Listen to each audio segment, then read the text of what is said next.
What if the hardest word you will ever speak is just 2 letters long? You sit across from someone asking for a favor.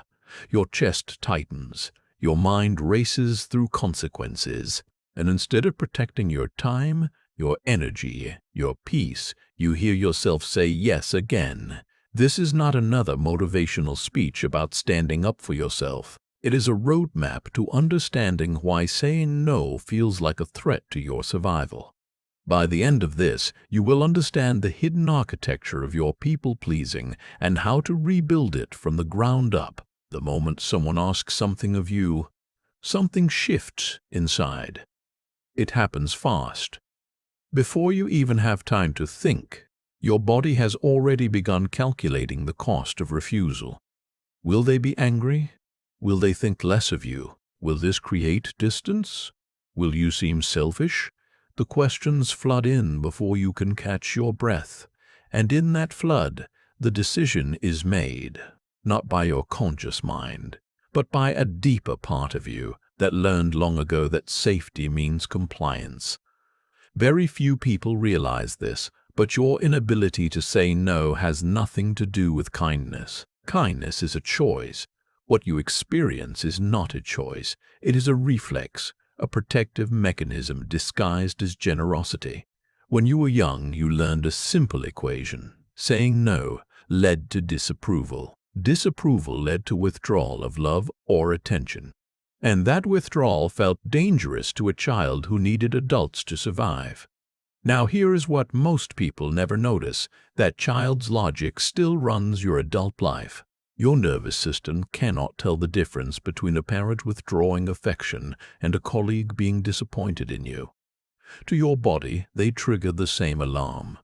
This is why the thought of saying no makes your heart race. Your body is preparing for a threat that no longer exists, but the threat felt real once. Perhaps it was a parent who only showed warmth when you were helpful. Perhaps it was a caregiver whose mood shifted unpredictably. Perhaps it was a home where speaking your needs led to punishment or shame. Whatever the specific circumstances, the lesson was the same. Your needs were secondary. Your preferences were inconvenient. Your boundaries were problems to be overcome. And so you learned to make yourself small, manageable, helpful. Now something uncomfortable happens. The strategy that kept you safe as a child has become the thing suffocating you as an adult. You are exhausted, not just physically, though that is certainly true. You are exhausted from the constant performance of being available, of being easy, of being whatever someone else needs you to be. The next part is difficult to accept. The people in your life right now are not forcing you to say yes. They are simply asking. And you are responding from a place of ancient fear, not present reality. Think about the last time you said yes when you wanted to say no. What story did you tell yourself? That it was easier this way. That you did not want to cause trouble. That it was not a big deal anyway. These are not truths. They are justifications. Stories your mind creates to make the familiar feel acceptable. Because the alternative, saying no, would require you to face that old fear. The fear that being honest about your needs will make you unlovable. But here's what no one tells you. You are already performing a version of yourself that is not fully lovable because it is not fully real. The people who claim to love you are loving a carefully constructed version of you. One that never inconveniences, never disappoints, never takes up space. And this changes everything. The very thing you do to maintain connection is what prevents genuine connection. Because real connection requires two people, not one person and one mirror reflecting back what they want to see. You have become so good at reading what others want that you have lost sight of what you want, or perhaps you never had the chance to develop that awareness. When your focus is constantly external, the internal landscape grows faint. This is not your fault. It is a brilliant adaptation to an environment that did not support your full self. But it is an adaptation that has outlived its usefulness. The problem was never other people. It was the version of yourself that believed you needed their constant approval to be okay. There is a difference between being generous and being a people pleaser. Generosity comes from abundance. You have enough time, energy, or resources, and you choose to share them freely. People-pleasing comes from scarcity. You do not believe you have the right to withhold, so you give regardless of what it costs you. Generosity strengthens relationships. People-pleasing erodes them slowly from the inside out. Consider how you feel when someone says yes to you too easily, too quickly, without consideration. There is something hollow about that yes, something that makes you wonder if they really mean it, or if they are just telling you what you want to hear. This is what you offer others. A hollow yes that protects you from conflict, but deprives them of authentic connection. The irony is painful. In trying to be loved, you make yourself difficult to truly love. Let us go deeper. Underneath the fear of disapproval is something even more fundamental. The fear of being seen as selfish. This word has been weaponized against you, perhaps directly, by someone who called you selfish when you tried to set a boundary, or indirectly by a culture that equates self-sacrifice with virtue. But consider this. Selfishness is taking from others at their expense. Setting a boundary is not taking anything from anyone. It is simply declining to give what is not yours to give. Your time, your energy, your attention. These belong to you. Deciding how to allocate them is not selfishness. It is the most basic form of self-respect. Now, something important happens when you begin to understand this. You start to see the manipulation that has been hidden in plain sight. Not necessarily intentional manipulation, though sometimes it is. More often it is the casual expectation that you will always be available. The slight surprise or disappointment when you are not. The subtle pressure applied without words. These dynamics have been invisible to you because they matched your internal belief that your needs do not matter as much as others. You have been colluding in your own disappearance, not because you wanted to, but because you did not know there was another option. There is another option, and it does not require becoming cold or uncaring. It requires becoming honest. Honesty about what you can give. Honest about what you cannot.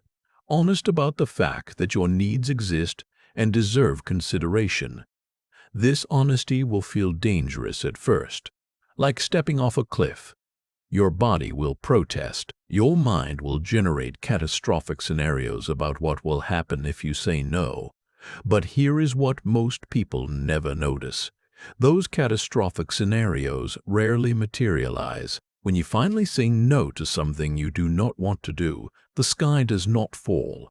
The relationship does not end. The other person does not shatter. They might be disappointed. They might even be annoyed, but they survive. And more importantly, you survive. You discover that you can tolerate their discomfort without collapsing. This discovery changes everything.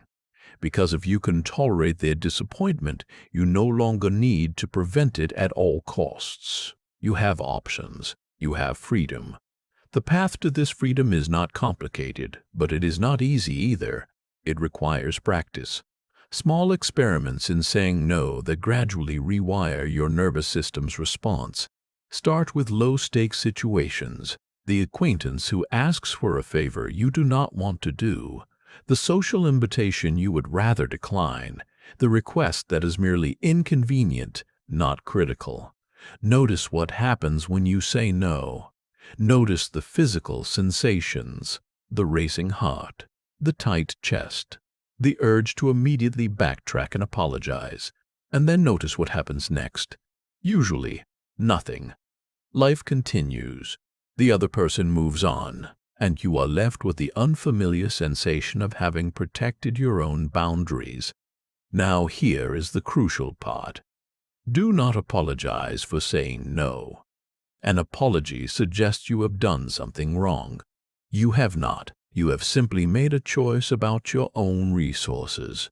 If you feel the need to fill the silence after declining, use simple, neutral language. I am not able to do that right now. That does not work for me. I will have to pass on this one.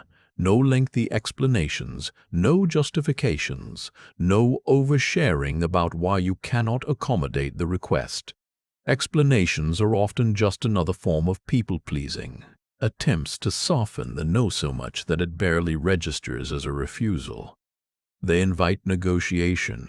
They signal that your no is not firm. And this changes everything. A clear, calm no requires no defense. It is a complete sentence.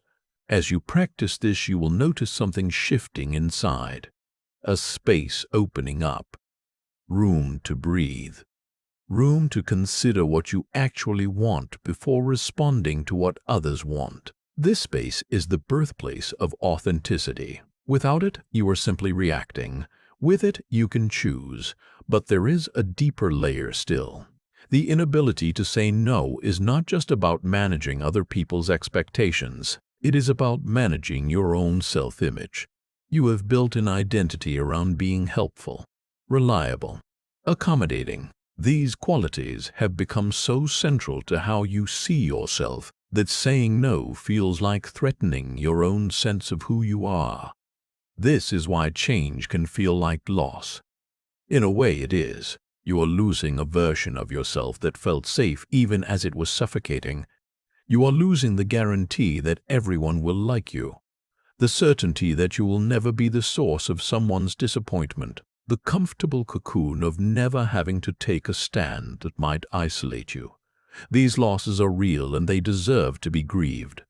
But what you gain in return is something far more valuable: the ability to know your own mind, to trust your own preferences, to show up as a whole person, not a fragmented version edited for everyone else's comfort. This is not selfishness. This is wholeness. Now something uncomfortable happens as you begin this journey. Some relationships will not survive the change. There are people in your life who relied on your inability to say no, not because they are malicious, but because the dynamic served them. Your endless availability made their lives easier. Your lack of boundaries meant they never had to consider your needs. When you start saying no, these people will resist. They may accuse you of changing, of being different, of not being the person they knew. And they are right. You are changing. You are becoming more of who you actually are, and less of who they needed you to be. This resistance can be painful. It can make you question whether the change is worth it, whether you should go back to the old way just to keep the peace. But here is what most people never notice. The peace you are preserving is not real peace. It is the peace of submission, the peace of a prisoner who has stopped fighting not because they are content, but because they have forgotten what freedom feels like. Real peace comes from alignment. When your outer life matches your inner truth, when the face you show the world is the face you see in the mirror. This alignment is not comfortable at first. It feels exposed, vulnerable, like walking outside without protective armor for the first time. But that armor was never really protecting you. It was imprisoning you. Let us talk about the specific moments where saying no feels most impossible. The requests that bypass all your good intentions and trigger your deepest fears. The family member who needs help and implies that your refusal means you do not care.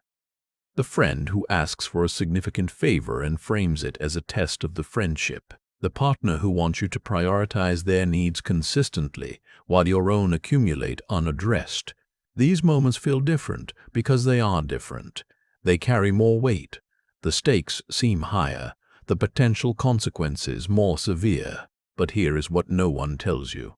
These are also the moments where your boundaries matter most, where saying no is not just about this one request, but about the pattern of your entire relationship. When you say no in these high-stakes moments, you are not just declining a favor. You are redefining the terms of the relationship. You are saying, I am a person with limits, and those limits deserve respect. This redefinition will cause reverberations. Some relationships will strengthen as a result, becoming more balanced and authentic. Others will strain, revealing that they were built on your compliance rather than your connection. And a few will end, not because you did something wrong, but because the only version of the relationship that could survive required your continuous self-sacrifice. This is painful, but it is also clarifying. It shows you which relationships were real and which were transactions disguised as love. There is a particular kind of grief that comes with this realization. The grief of discovering that some of what you thought was love was actually just convenience. That some of what you experienced as closeness was actually just your willingness to disappear. Sit with this grief. Do not rush past it. It deserves acknowledgement. But do not let it convince you that the change was a mistake. The mistake was living for years as less than you are. The mistake was believing that your value lay in how useful you could be to others. Your value is inherent. It does not increase when you say yes, and it does not decrease when you say no. Now, something important happens as you internalize this truth. You start to notice the people-pleasing not just in yourself, but in others.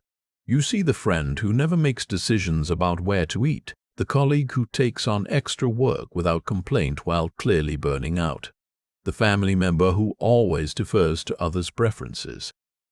And you recognize the exhaustion in their eyes, the slight resentment beneath their compliance, the same patterns you are working to untangle in yourself. This recognition brings compassion, not the kind of compassion that enables, but the kind that understands. Because you have been there, you know the fear that drives the behavior. You know the cost of the performance. But it also brings clarity about what you will no longer participate in. You will no longer be the person who allows others to disappear. You will no longer benefit from someone else's inability to set boundaries. This is the ethical dimension of your transformation. As you learn to say no, you also learn to hear it. You learn to respect the boundaries of others, the way you are learning to respect your own. And this creates a different kind of relationships, ones based on mutual respect rather than mutual manipulation. Ones where everyone's needs are visible and considered, not just the needs of the loudest or most entitled. The transition to these relationships is not smooth. It requires new skills, new ways of communicating, new comfort with discomfort, but it leads somewhere worth going. To connections that actually nourish rather than drain, to interactions that leave you feeling more like yourself, not less. Let us go deeper into the mechanism of people-pleasing. Beyond the fear of disapproval, beyond the identity built on helpfulness, there is something even more fundamental. The belief that your feelings are not valid evidence. This sounds abstract, but it shows up concretely in your daily life. When someone asks something of you and you feel resistance, that resistance is information. It is your internal system signaling that this request does not align with your needs or values, but you have learned to override that signal, to explain it away, to convince yourself that what you feel does not matter as much as what the other person wants. This override happens so quickly that you may not even notice it. You move directly from request to compliance without pausing to consult your own internal experience. But that internal experience is valid. It is not selfish or wrong or evidence of a character flaw. It is simply information about what is true for you in this moment. Learning to say no is, in part, learning to trust that information again. To treat your own feelings as worthy of consideration. To believe that what happens inside you matters. This is not navel-gazing or excessive self-focus. It is the most basic form of self-respect, and it is the foundation upon which all healthy relationships are built, because you cannot respect others if you do not first respect yourself. You cannot honor someone else's boundaries if you do not believe your own deserve honoring. Now here is what most people never notice. The people who consistently say yes when they want to say no often struggle to receive as well as to refuse. When someone offers help, you decline. When someone gives a compliment, you deflect. When someone tries to care for you, you assure them you are fine. This is the other side of the same coin. If you do not believe your needs matter, you cannot believe you deserve to have them met. Learning to say no opens the door to learning to receive, to accepting help without immediately planning how to repay it, to absorbing compliments without deflecting them, to allowing someone else's care to reach you. This receiving is uncomfortable at first. It feels exposed, like you are taking up too much space, like you are imposing. But it is not imposing, it is allowing. It is participating in the natural give and take of human connection rather than always being the one who gives. And this changes everything, because when you can receive, you are no longer a service provider in your relationships. You are a full participant, someone whose needs are visible and valid, someone who matters as much as anyone else. Now, something important happens as you integrate these changes. You start to notice the difference between genuine generosity and compulsive giving. Genuine generosity feels good, not just in the moment but afterward. There is a sense of alignment, of your actions matching your values. Even if the giving required some sacrifice, it feels meaningful. Compulsive giving feels different. There might be a brief hit of approval or relief, but it is followed by exhaustion, resentment, or a vague sense of emptiness. The giving did not connect you to your values. It merely temporarily quieted your fear. Learning to distinguish between these two experiences is crucial, because the goal is not to stop giving. The goal is to give from choice rather than compulsion, from fullness rather than emptiness, from authenticity rather than fear. When you give from this place, your giving becomes sustainable. It does not deplete you. It does not build resentment. It strengthens connections rather than creating hidden debts. This is the paradox of boundaries. Setting them does not make you less generous. It makes your generosity more genuine, more sustainable, more connected to who you actually are. Let us talk about the specific language of saying no, because how you say it matters almost as much as that you say it. The most effective no's are clear and brief. They do not over-explain or justify. They do not leave room for negotiation. They simply state your position and stop. I am not able to do that. That does not work for me. I will not be able to make that. I need to decline this time. Notice what is missing from these statements. There is no apology, no lengthy explanation, no promise to make it up next time, no suggestion of alternatives that might work better. These additions are often just people-pleasing in disguise, attempts to soften the no so much that it barely registers as a refusal. They signal that your boundary is flexible, that it can be talked around, that with enough pressure you will eventually yield. Now here is what most people never notice. The people who respect your boundaries do not need these softeners. They hear your no and accept it. The people who need you to over-explain and justify are often the same people who will push against your boundaries regardless. By keeping your no simple and clear, you reveal who is who. You show yourself which relationships are built on respect and which are built on your compliance. This revelation can be uncomfortable, but it is valuable information. It helps you know where to invest your energy and where to pull back. There is another important aspect of the language of no: tone. Many people, when they first start setting boundaries, adopt a harsh or aggressive tone, as if strength requires sharpness, as if clarity requires coldness. But this is not necessary. A no can be warm and firm at the same time, kind and uncompromising. gentle and absolute. Think of it like a physical boundary. A locked door is clear about keeping people out, but the door itself is not angry or aggressive. It is simply a boundary. Your verbal nose can work the same way. This warm firmness is particularly important with people you care about. It allows you to protect your boundaries without attacking the relationship. It makes clear that your no is about this specific request, not about your feelings for the person making it. Now something uncomfortable happens as you practice this. You will sometimes get it wrong. You will say no when you later wish you had said yes. You will say it too harshly or not clearly enough. You will second-guess yourself afterward. This is part of the learning process. Boundaries are a skill, and like any skill, they require practice to develop. The mistakes are not evidence that you are bad at this.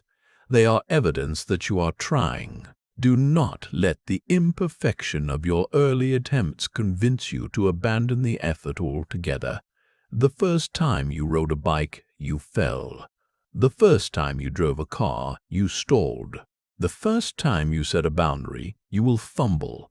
This is not failure. This is learning.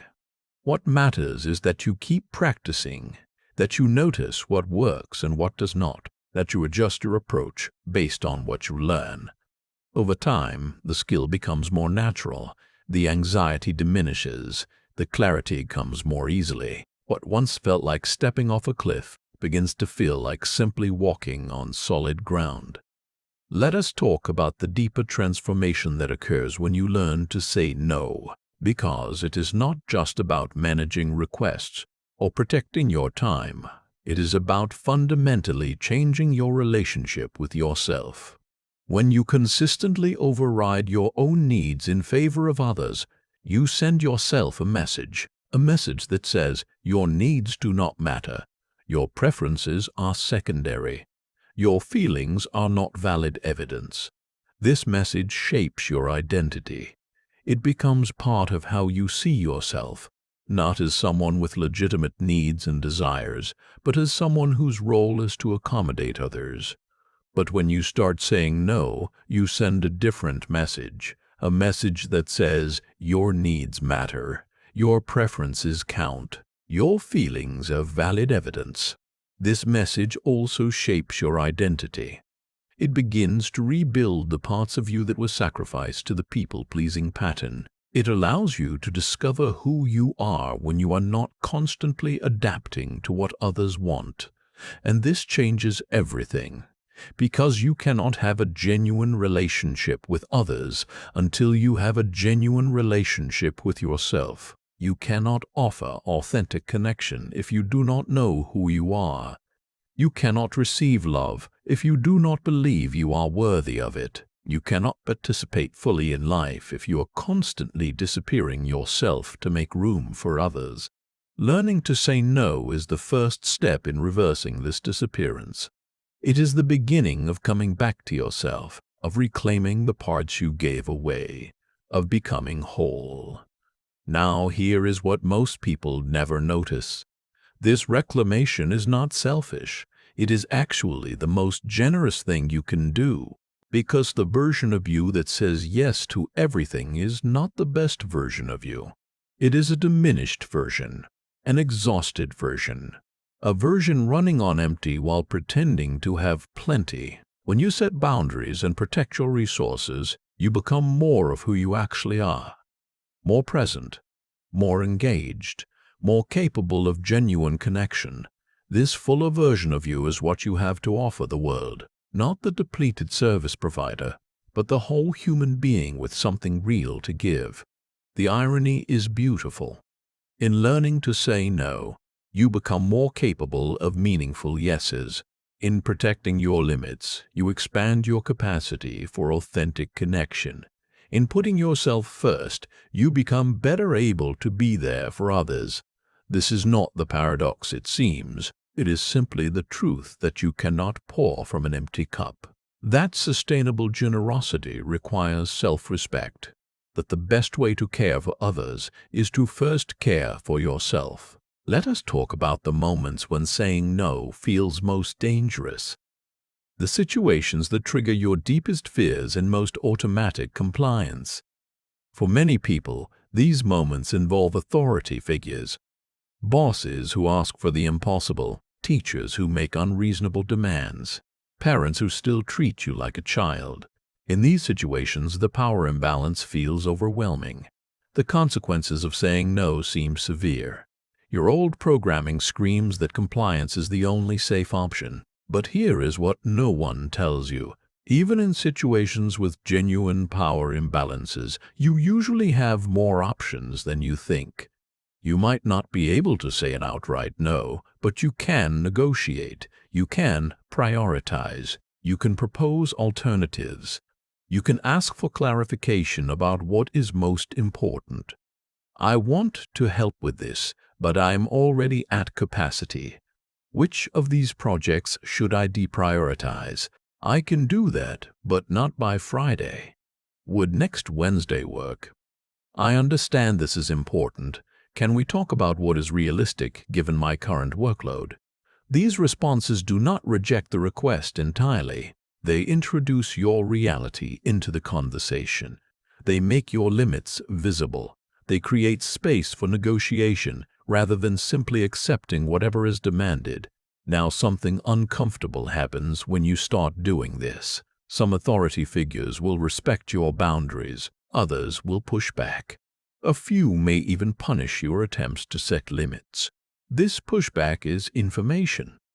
It tells you something important about the person you are dealing with and the environment you are in. Healthy leaders understand that sustainable performance requires respecting limits. Toxic leaders see any boundary as a challenge to be overcome. Learning to distinguish between the two helps you make better decisions about where to invest your energy. If you are in an environment where boundaries are consistently punished, that is valuable information about whether this is a place you want to stay long-term. Perhaps not immediately, perhaps not practically, but eventually, because no job, no relationship, no position is worth the complete erosion of yourself, and that is what happens when you consistently override your own needs in the face of unreasonable demands. You do not just get tired, you lose yourself. Now here is what most people never notice. The authority figures in your life are not just the ones with formal power. They are also the people you have given informal authority to. The friend whose opinion matters more than your own. The family member whose approval you seek more than your own comfort. The partner whose happiness you prioritize above your own well-being. These people may have no official power over you, but you have given them psychological power. You have placed them in a position to dictate your choices. You have made them the authority on what you should do, feel, and want. Reclaiming your authority over your own life means challenging these informal hierarchies. It means recognizing that your opinion matters as much as anyone else's, that your comfort counts, that your happiness is not secondary to someone else's. This reclamation is not about rejecting these people or devaluing their input. It is about including yourself in the circle of people whose perspectives deserve consideration. You have been leaving yourself out of your own life, treating your needs as less important than the needs of others, acting as if everyone else is the authority on what you should do. Learning to say no is how you begin to include yourself again. It is how you claim your seat at the table of your own life. It is how you stop being a bystander in your own existence. This reclamation is not dramatic. It happens in small moments, a quiet no here, a gentle boundary there, a pause before responding to a request. But these small moments accumulate, they build on each other. They gradually shift the balance of power in your life, returning some of it to where it belongs, with you. Let us talk about the particular challenge of saying no in close relationships. The people you love most are often the ones it is hardest to refuse. This makes sense. These are the relationships that matter most, the ones where the stakes feel highest, the ones where the fear of disconnection is most acute. But here is what no one tells you. These are also the relationships where saying no matters most, because it is in our closest connections that our authentic selves most need to show up. When you consistently say yes to a partner, parent, or close friend, when you want to say no, you are not actually connecting with them. You are performing a version of yourself designed to maintain the relationship. This performance creates distance even as it preserves proximity. You are physically close but psychologically distant, present in body but absent in spirit. The person who loves you is not loving you. They are loving a character you are playing, a character who never has conflicting needs, who never requires consideration, who exists primarily to support their preferences. Now something uncomfortable happens when you start saying no in these close relationships. The other person may react with surprise, confusion, or even hurt. They have grown accustomed to the character you are playing. Your sudden authenticity may feel like a betrayal, as if you have changed the rules without warning. This reaction is understandable, but it is not a reason to stop. It is simply a sign that the relationship is adjusting to a new reality, a reality where you are a full person with your own needs, not just a supporting character in their story. How you navigate this transition matters. It requires patience, clarity, and compassion, not just for the other person, but for yourself. You might say something like, "I know this is different from how I have been. I am learning to be more honest about what I can and cannot do." This is not about pulling away from you. It is about showing up more fully. This kind of communication acknowledges the change, explains its purpose, and reassures about the relationship. It does not apologize for setting boundaries. It simply provides context for something that might otherwise feel confusing or threatening. Now here is what most people never notice. The closest relationships are the ones that benefit most from your boundaries, not despite the initial discomfort, but because of it.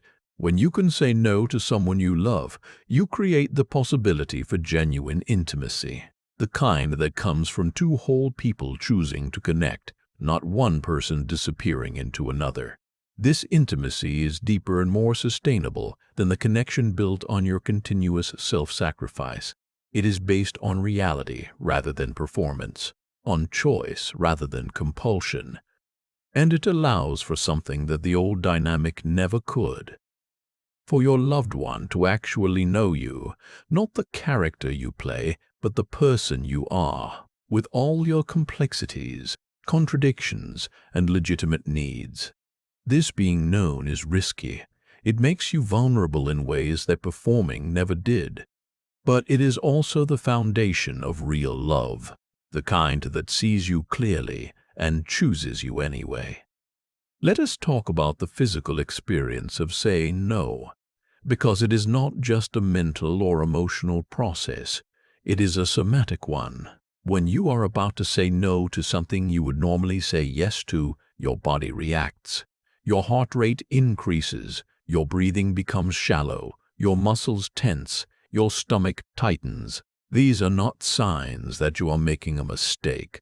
They are simply your nervous system's response to doing something unfamiliar, to breaking a well-worn pattern, to challenging an old belief about what keeps you safe. Learning to tolerate these physical sensations is part of learning to say no.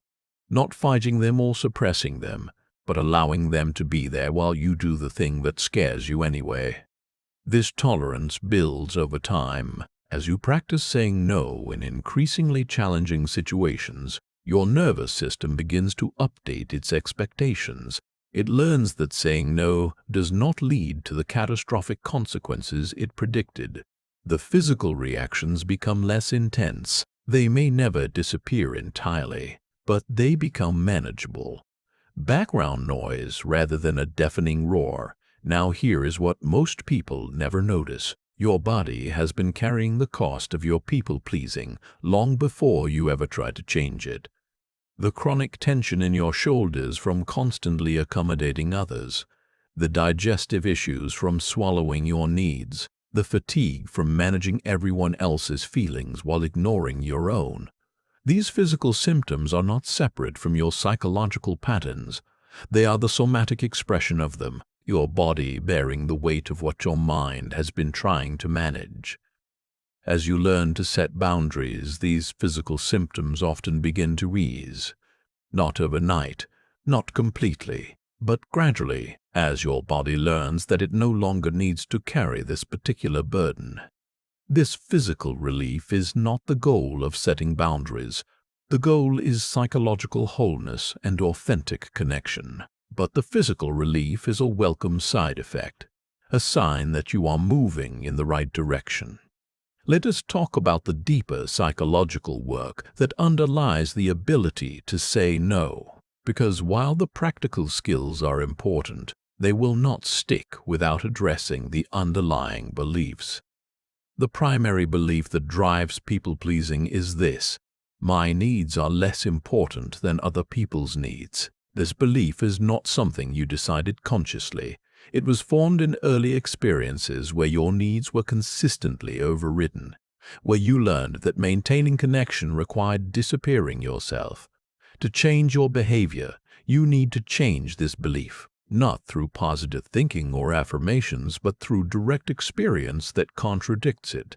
Every time you say no and survive, every time you set a boundary and the relationship continues, every time you prioritize your needs and the world does not end, you are providing evidence against the old belief.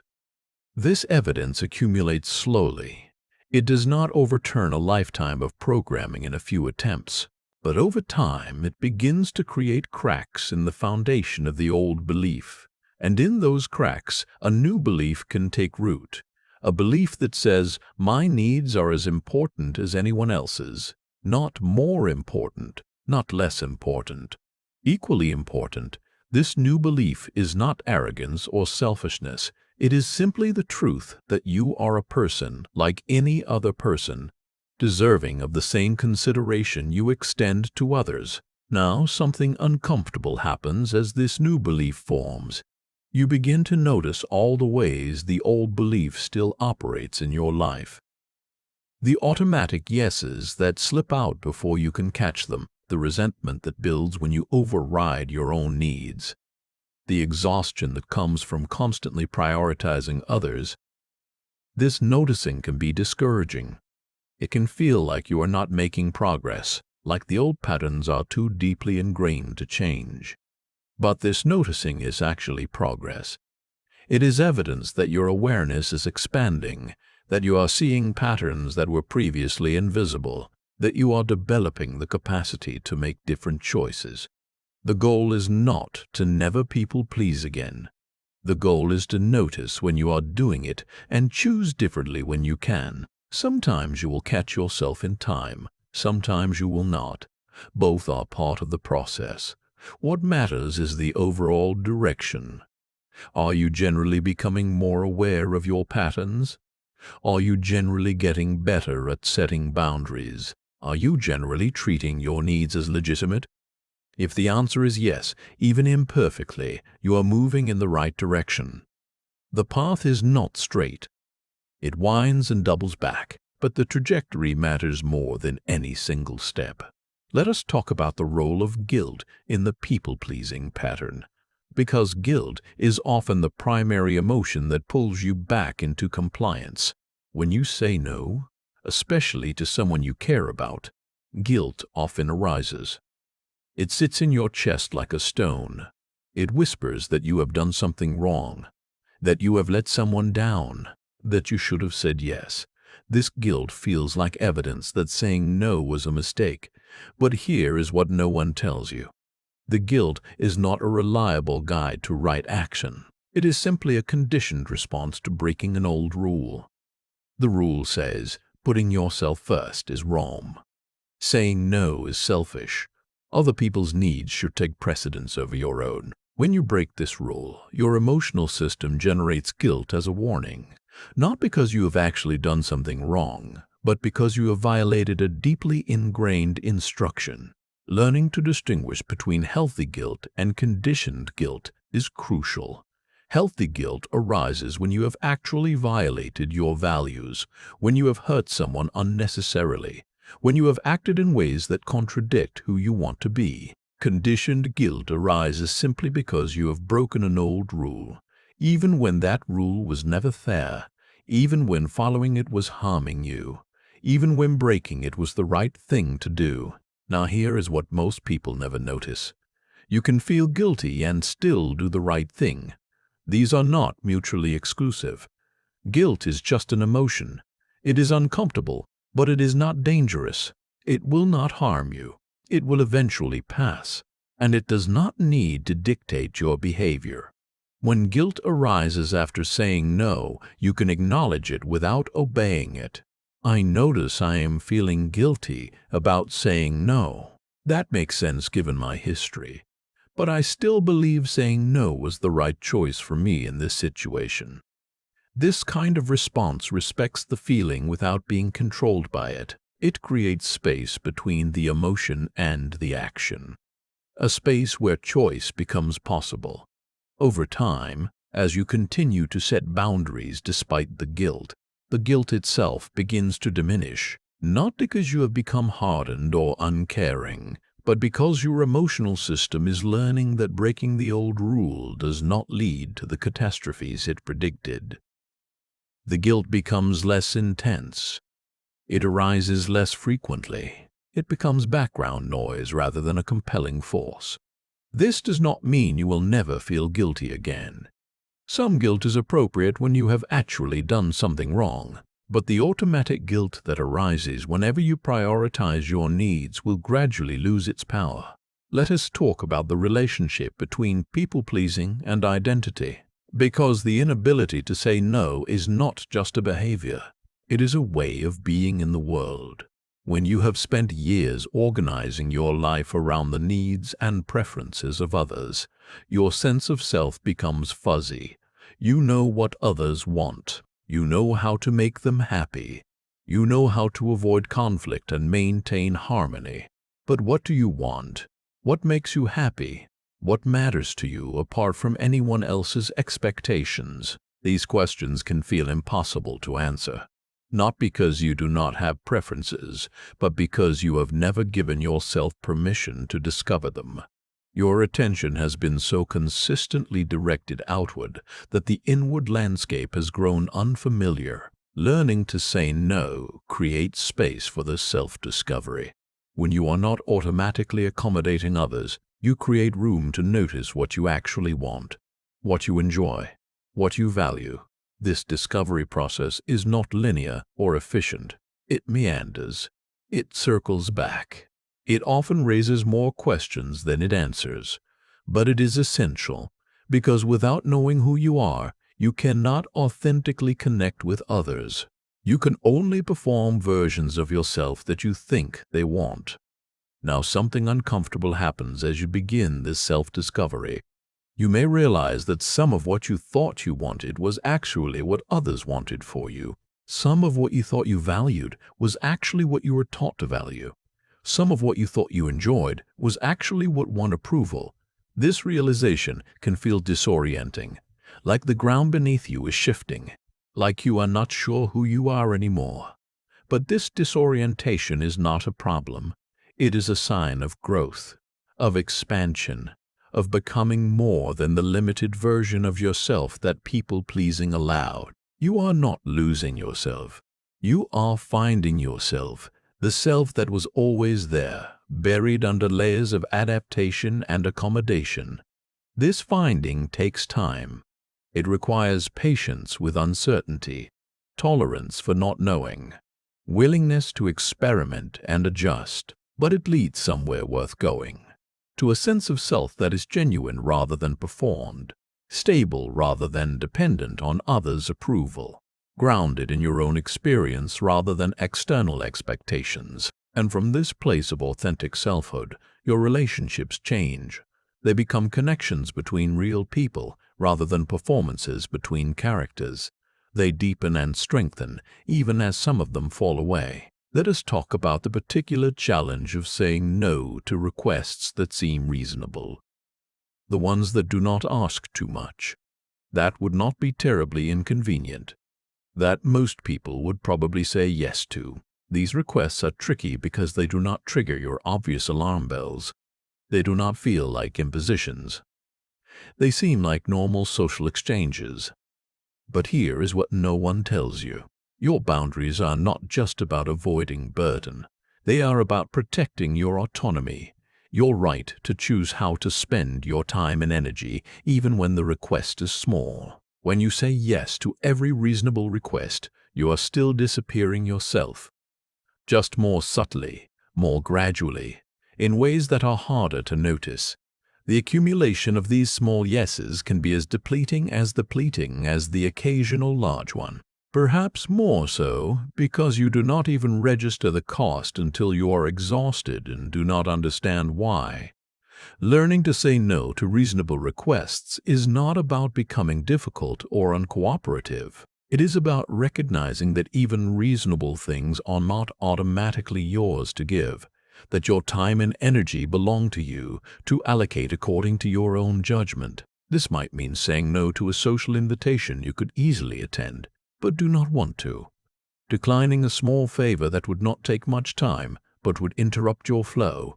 Passing on an opportunity that seems good on paper, but does not align with your priorities. These small no's are practice for the larger ones. They build the muscle of boundary setting. They teach your nervous system that refusal is safe, even in low-stakes situations.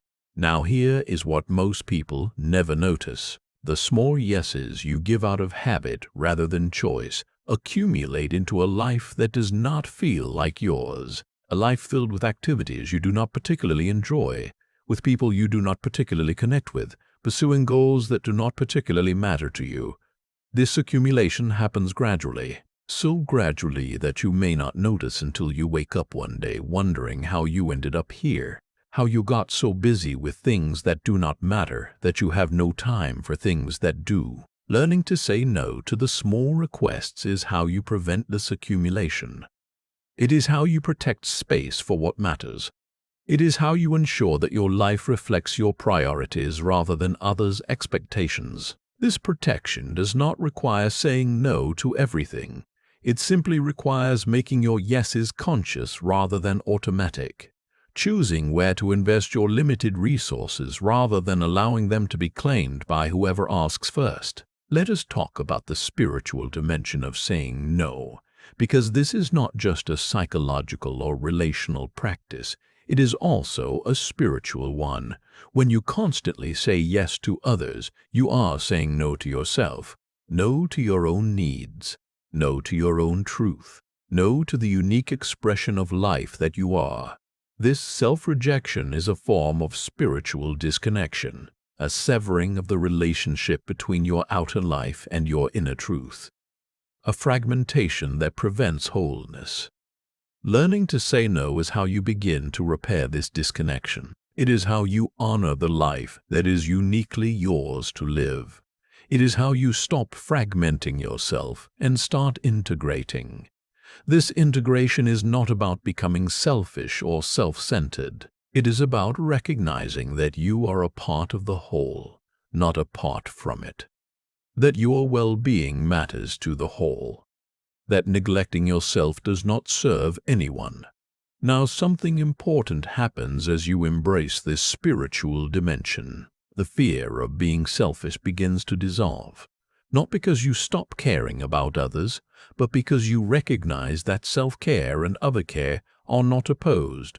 They are part of the same continuum, the same flow of energy that moves through all of life. When you block that flow to yourself, you diminish its movement through you to others. This is not a new idea.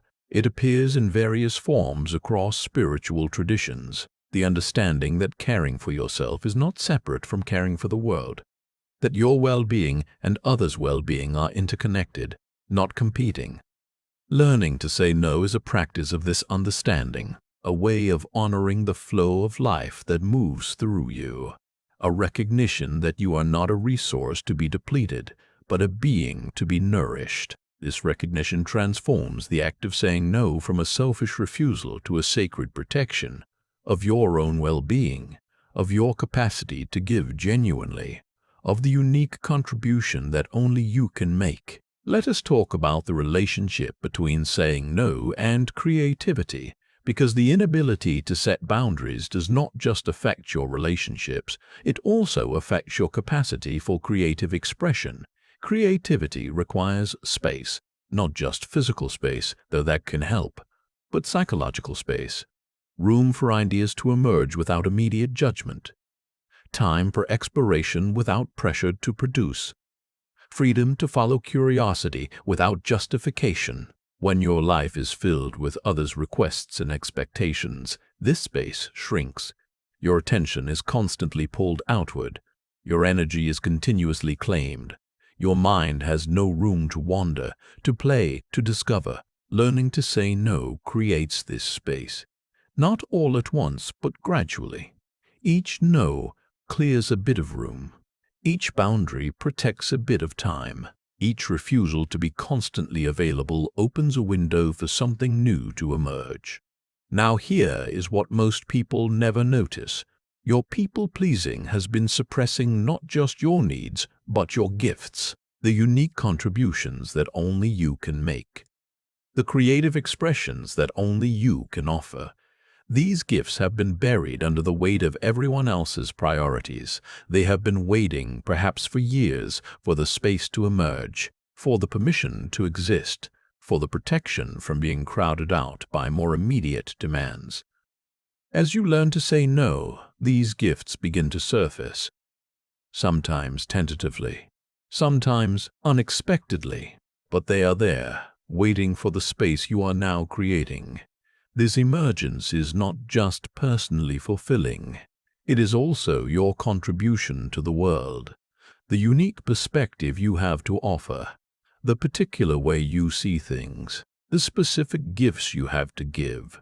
When you spend your life saying yes to everyone else, these gifts remain unexpressed, not just a loss for you, but a loss for everyone who might have benefited from them. Learning to say no is not just about protecting your time. It is about protecting your capacity to create, to contribute, to offer something genuinely yours to the world. Let us talk about the final dimension of this transformation, the place where all the threads come together. When you have spent years organizing your life around others' needs and expectations, saying no is not just a behavior change. It is an identity shift. You are moving from being someone who accommodates to being someone who chooses, from someone who follows to being someone who leads, at least in your own life. This shift does not happen overnight. It occurs gradually through hundreds of small decisions, each no, a brick in the foundation of a new identity. Each boundary a thread in the fabric of a new self. But eventually, a tipping point is reached where the new identity feels more natural than the old one, where saying no requires less effort than saying yes, where honoring your needs feels like common sense rather than rebellion. Now here's what most people never notice. This new identity is not something you are creating from nothing. It is something you are recovering. The self that existed before the people-pleasing pattern took over. The self that knew what it wanted before it learned that wanting was dangerous. This recovery is not about becoming someone new. It is about becoming yourself, the self that was always there, buried under layers of adaptation and accommodation. As the self emerges, something shifts in your presence. There is a groundedness that was not there before, a solidity, a sense that you are not easily moved by others' expectations. This groundedness is attractive, not in a performative or manipulative way, but in a genuine way. People are drawn to those who know who they are, who are not constantly shape-shifting to please others, who can hold their own center in the midst of social pressure. This does not mean everyone will like the new you. Some will prefer the old version who was always available, who never made waves, who put their needs first. But the people who remain, or who are drawn to you now, are connecting with something real, something authentic, something that will not disappear the moment their expectations are not met. These are the relationships worth having, the ones built on truth rather than performance, on choice rather than compulsion, on mutual respect rather than one-sided accommodation. Let us bring this to a close with a final reflection. The inability to say no is not a character flaw. It is not weakness. It is not evidence that something is wrong with you. It is a brilliant adaptation to an environment that did not support your full self, a strategy that kept you safe when you were small and dependent, a pattern that made sense in the context where it formed. But that context has changed. You are no longer small and dependent. You have resources now that you did not have then, options that were not available before. The strategy that once protected you is now what prevents you from fully living. The pattern that kept you safe is now what keeps you small. Learning to say no is how you update this old programming, how you bring your responses in line with your current reality, how you stop living from the past and start living from the present. This learning is not easy. It requires courage to face old fears, patience with slow progress, compassion for the parts of you that are still scared, but it leads somewhere worth going, to a life that feels like yours, to relationships that feel genuine, to a self that feels whole.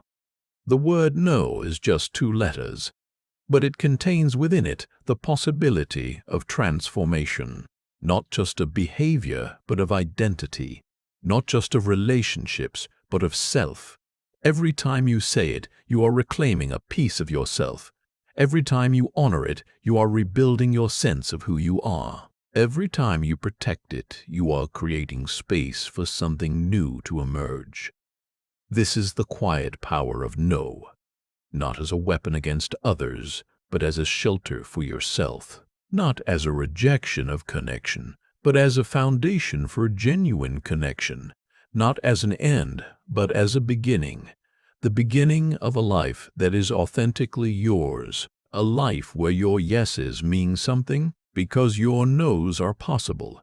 A life where you are present not just to others, but to yourself. This life has been waiting for you. Beneath the layers of accommodation and adaptation, beneath the performance of availability, beneath the fear that being yourself would make you unlovable, it is still there, patient, persistent, ready to emerge when you create the space for it. That space begins with no.